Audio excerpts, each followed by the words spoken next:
Hebrews chapter 12, from the English Standard Version. Therefore, since we are surrounded by so great a cloud of witnesses, let us also lay aside every weight, and sin which clings so closely, and let us run with endurance the race that is set before us, looking to Jesus, the founder and perfecter of our faith, who for the joy that was set before him endured the cross, despising the shame, and is seated at the right hand of the throne of God. Verse 3, Consider him who endured from sinners such hostility against himself, so that you may not grow weary or faint-hearted. In your struggle against sin, you have not yet resisted to the point of shedding your blood. And have you forgotten the exhortation that addresses you as sons?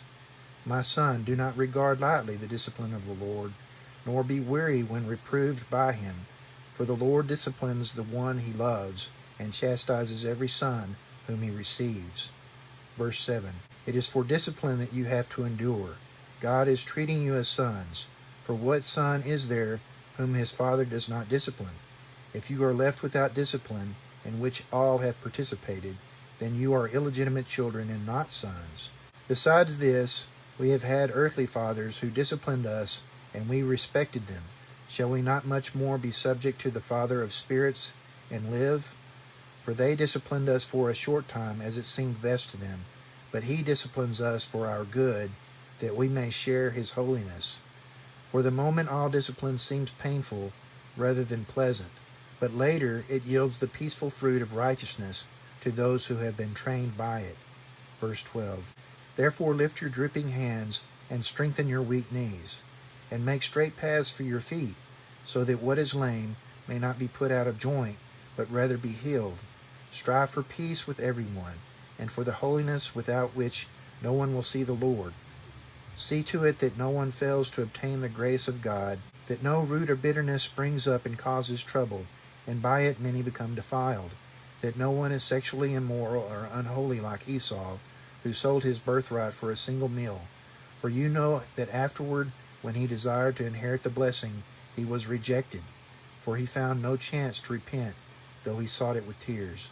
Verse 18, For you have not come to what may be touched, a blazing fire, and darkness, and gloom, and a tempest, and the sound of a trumpet, and a voice whose words made the hearers beg that no further messages be spoken to them. For they could not endure the order that was given, If even a beast touches the mountain, it shall be stoned.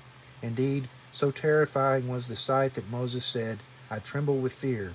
But you have come to Mount Zion, and to the city of the living God, the heavenly Jerusalem, and to innumerable angels in festal gathering, and to the assembly of the firstborn who are enrolled in heaven, and to God, the judge of all, and to the spirits of the righteous made perfect, and to Jesus, the mediator of a new covenant, and to the sprinkled blood that speaks a better word than the blood of Abel.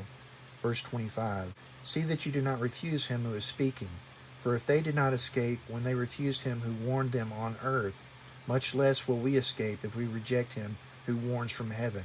At that time his voice shook the earth, but now he has promised, Yet once more I will shake not only the earth, but also the heavens.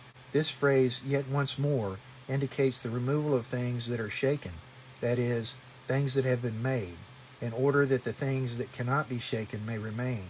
Therefore let us be grateful for receiving a kingdom that cannot be shaken, and thus let us offer to God acceptable worship with reverence and awe, for our God is a consuming fire.